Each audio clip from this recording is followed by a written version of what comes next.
Finally, if you could get paid to stay at home, would you? I guess that would really depend on how much you were paid, of course. So let me ask the question more precisely.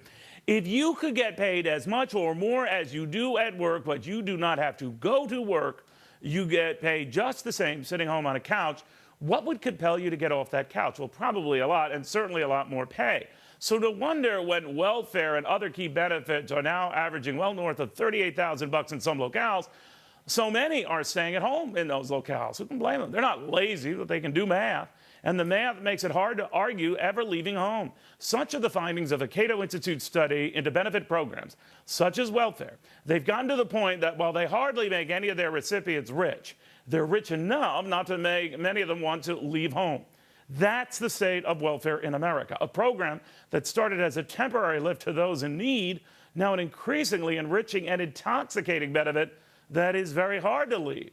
And who can blame them? Again, I think most on welfare do want to work, but the government provides so many incentives for them not to work. They're frustrated, but again, that doesn't make them lazy. What it makes them are pawns of a big government society that really has no interest in letting them go, but instead firmly clutching the apron strings it dare not loosen.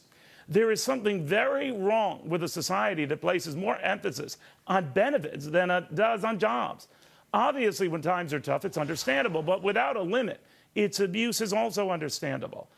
And that's what an entitlement society gets you. A government more focused, to use an old line, on giving them fish than ever teaching them how to fish. Now, some will say it's up to corporate America then to up the ante and up the paycheck to then make the math more compelling. I think that's ass backwards. It's up to the government to quit making staying home so rewarding. We live in a society where many are protesting not over finding jobs, but securing benefits.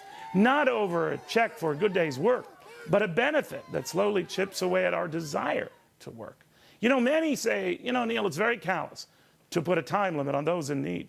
I say it's even more callous to ignore the sparking of the private sector, the growth that negates that need. Just me.